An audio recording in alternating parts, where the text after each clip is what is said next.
Elsewhere in the scoring, the man in the mask, Jacques Plante, was back between the pipes at the Forum last night, this time with the Montreal Royals of the Eastern Pro League. Jacques hustled into the Royals dressing room just before game time, having arrived by plane from Chicago. His first move was to tell Floyd Curry, coach of the Royals, that he was anxious to play in a real hockey game again, and he assured Busher he'd do his very best to help the Royals beat Hull Ottawa. Just to prove he wasn't kidding, Jacques went out and played like the champion he is, stopping the Hull Habs on all but 2 occasions as the Royals skated off with a 3-2 victory. What's more, the very fact that Plante was in the Royals lineup last night attracted the largest crowd of the season, over 5,000. When Plante plays for the Royals again on Sunday afternoon, look for an even bigger turnout, say about 8,000.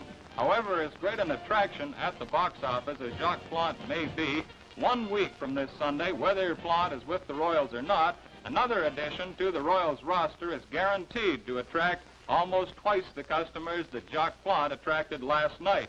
And that addition will be a healthy young pony to be given away to a lucky small fry ticket holder and his not-so-lucky parents, who will be charged with the responsibility of housing and feeding the poor animal.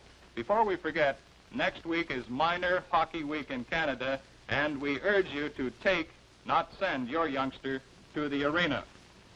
Well, here's word in football. An assistant coach with the Montreal Alouettes, Ken Shipp, has resigned from the Big Four team. He plans to return to coaching in United States college football. Ken Shipp was an assistant to Perry Moss at Florida State and was hired by Perry with Montreal last year.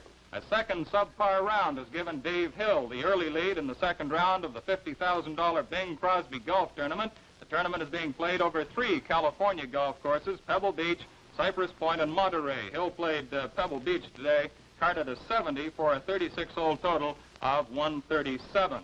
And finally in sports, there's been a lot of talk in the past year or two about the Russian hockey players and just how good they are. Connie Smythe, the spats-wearing president of Maple Leaf Garden, says he hopes to see the day when a team from the National Hockey League, preferably the Montreal Canadiens, will venture behind the Iron Curtain and show the Russians just how hockey should be played. Well, maybe it's a pretty good idea. Most of us, I suppose, feel sure that the Canadians would be more than a match for any Russian hockey team.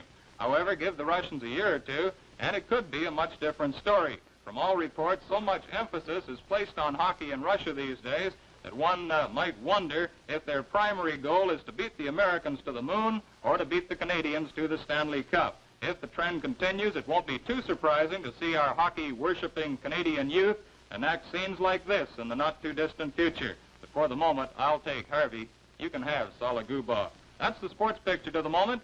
And in just 1 minute, Jimmy Taft meets some high-flying Montrealers.